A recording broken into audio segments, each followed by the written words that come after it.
Je crois que c'était un charpentier, le monsieur dont tu vas nous parler. C'était un charpentier ou un menuisier, toi, Béatrice, dans ta chronique Voyage littéraire.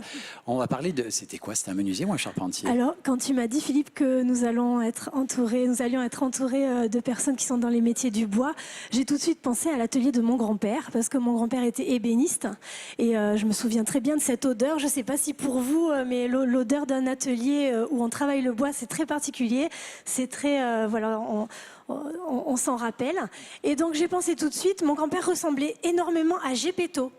Donc j'ai pensé tout de suite à Pinocchio. Vous vous souvenez, cet atelier, enfin moi je suis un petit peu bercée par les Walt Disney, mais je suis retournée dans ma bibliothèque chercher le livre qui correspond à Pinocchio, qui a été écrit par Carlo Collodi, qui est un Florentin. Il est né à Florence, il est mort à Florence.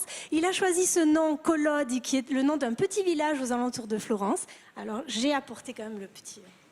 La marionnette qui a bercé l'enfance de tout. Tu as retrouvé ça dans le grenier de Marie-Jo ou pas? Oui, c'est dans le grenier de Mamie Jo. C'est bien dans le grenier de Mamie Jo que j'ai trouvé ce petit pantin qui était dans ma chambre. J'arrive pas à le mettre droit, mais vous pensez bien que il est fait pour être suspendu.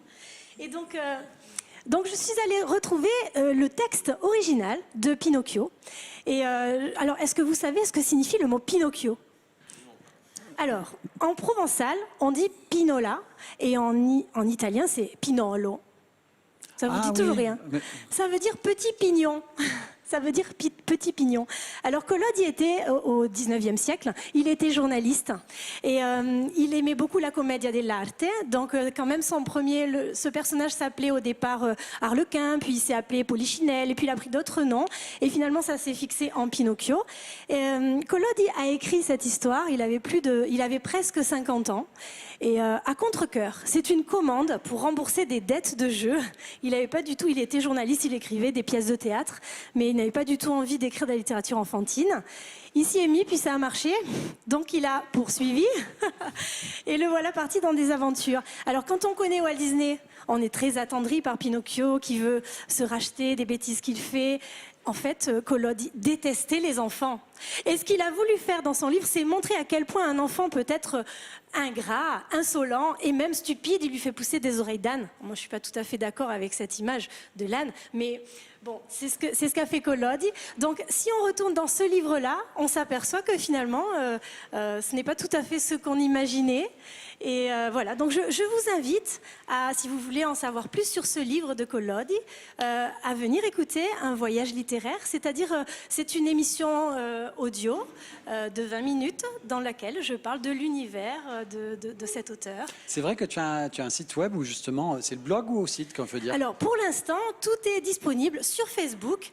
Donc le titre de la page, c'est Voyage littéraire, le titre de cette rubrique. Mais je travaille avec Marie Michaud.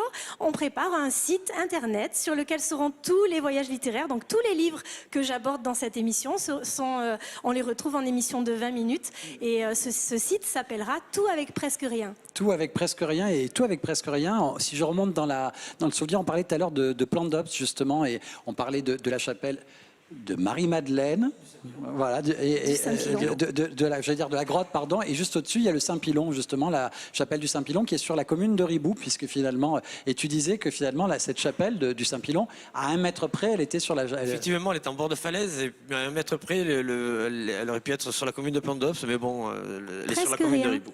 Et en fin de compte, elle est sur la commune de Ribou, aussi une ville du département du Var, et il y a un très beau film qui a été tourné il y a quelques années, là-bas. Oui, absolument. Quand j'ai su que monsieur était maire du Plan d'Obs et que je me souviens très bien d'être allée voir la maison de Jean de Florette.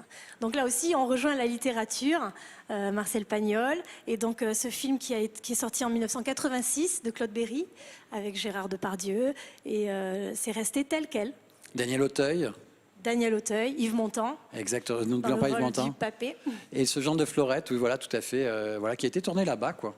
Absolument, qui est tourné là-bas. Alors, C'était sur Ribou, oui. C'est sur Ribou.